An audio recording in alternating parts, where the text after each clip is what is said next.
Hello everybody, मेरा नाम प्रवीण है and I welcome you at free online coaching and Bhagwan study centre.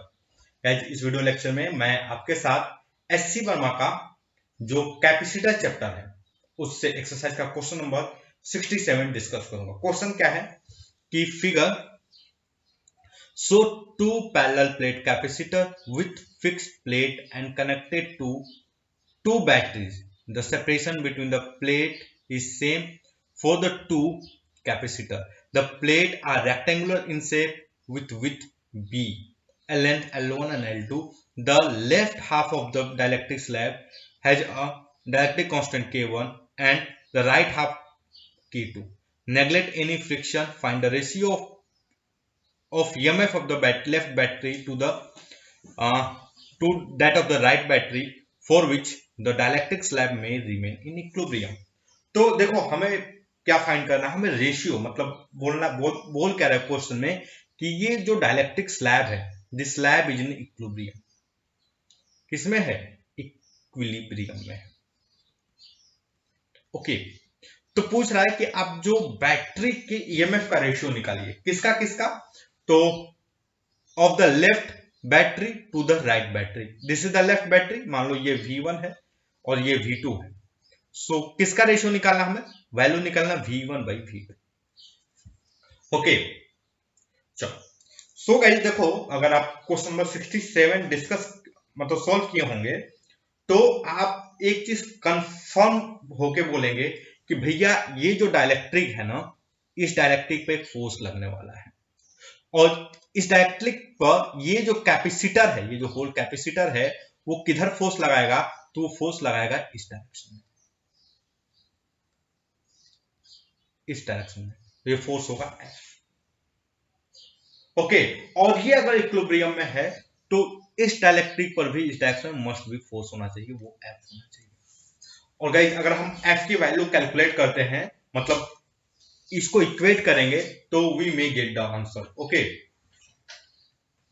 और guys ये जो फोर्स है, फोर्स को कैलकुलेट करने का अगर मैं प्रिंसिपल बात करूं तो हम इसको कैसे कैलकुलेट करेंगे? हम ये बोलेंगे कि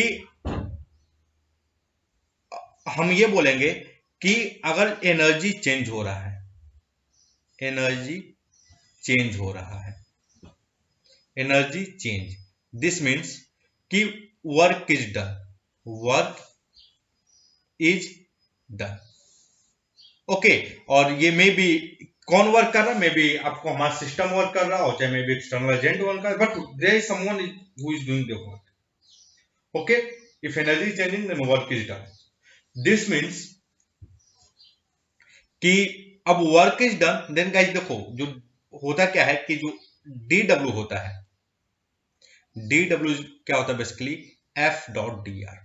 ओके, और so what can I write? D W is equal to D E, because work अगर हो रहा है तो एनर्जी चेंज होगा।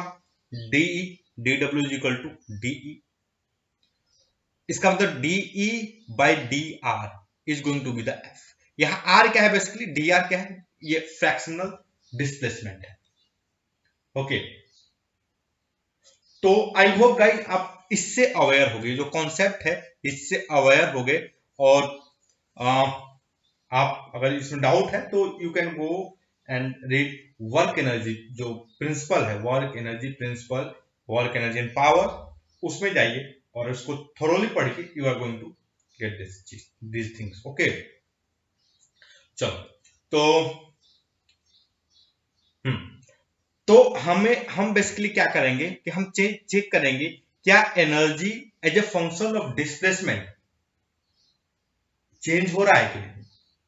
Okay, so guys let us assume कि किसी भी टाइम पे ये जो है इसके ये जो लेंथ है, यहां से ये जो लेंथ है, this length is X. Okay, ये लेंथ क्या है? एक्स है, और इधर जो है ये एक्स वाई है, this is Y. Okay, so guys अगर आप ध्यान से देखोगे तो ये मतलब अगर मैं सी इक्विवेलेंट लिखूं इस अरेंजमेंट के लिए, सी इक्विवेलेंट, और मैं तो अगर मैं देखो मैं ये लिखूं कि जो अगर मैं इसको बोलूं ये कैपेसिटर C1 है, ये C2 है, तो अगर मैं C1 की वैल्यू लिखूं, C1 is equal to with B है ना, B L minus X epsilon not by D। तो आपको कोई इशू नहीं होगा, ओके। सेपरेशन D है with the same separation, okay ठीक है चलो, सेम सेपरेशन D, ये L1 है तो L1 है, ओके। और C2 क्या होगा बेसिकली, C2 आप देखोगे तो B X K 1 epsilon not by D, okay guys. So what will be the energy, energy जो होगा वो क्या होगा, half C1 plus C2 into V1 का स्क्वायर। आई होप मैं इक्विवेलेंट जो कैपेसिटर है उस कॉन्सेप्ट को आप जानते होंगे और आप ये एनालाइज कर पा रहे होंगे कि C1 और C2 ये दोनों क्या है, पैरेलल हैं एक दूसरे के, because potential difference between them is same V1। So what can I right here, energy, this is the energy.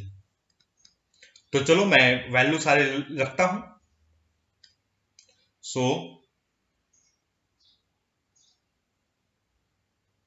सो देखो, मैं अगर इसको एक्स के रिस्पेक्ट में डिफरेंशिएट करूं, what I get here, DE by DX, 1/2 बाहर कांस्टेंट है, V1 भी कांस्टेंट है, what I get here DC1 DX plus DC2 DX।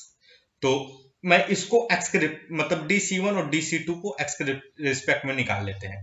तो देखो DC1 क्या होगा, DC1 बाई DX जो होगा ये आएगा आपका basically minus B epsilon not by D, okay. और DC2 बाई DX जो होगा वो बेसिकली क्या हो जाएगा आपका B K1 epsilon not by D। So DC1 plus DC2 by DX ये क्या आएगा आपका, ये जो आएगा basically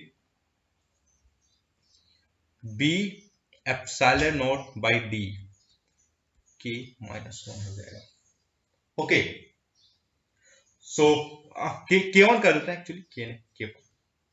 so what is the force, अगर आप कंपेयर करोगे सो DE बाई DX जो आएगा हमारा, DE बाई DX जो आ रहा है वो क्या आ रहा है, 1/2 V square B epsilon not by D K -1, K1 -1, ये V1 का स्क्वायर है और this is equal to force, okay guys.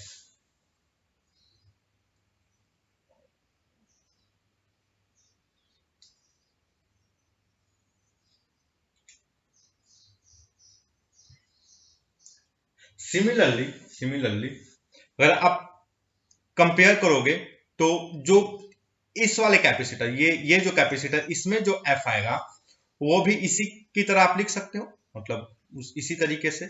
So what can I write, F2 is equal to जो होगा 1/2 V2 square B epsilon not by D K2 -1, केवल यही change होगा, this is okay. अब गाइस देखो F is equal to F2, केवल direction, okay direction तो हमने कंसीडर किया, डायरेक्शन अपोजिट होगा, मैग्नीट्यूड दोनों का सेम होगा। सो अगर मैं इन दोनों को इक्वेट करूं, व्हाट आई गेट हियर, अगर आप इस दोनों को इक्वेट करोगे यू विल गेट V1 का square K1 -1 is equal to V2 का square K2 -1। So what is V1 by V2? This will become basically K2 -1 divided by K1 -1। Okay, check करते हैं वर्मा जी ने क्या आंसर दिया है।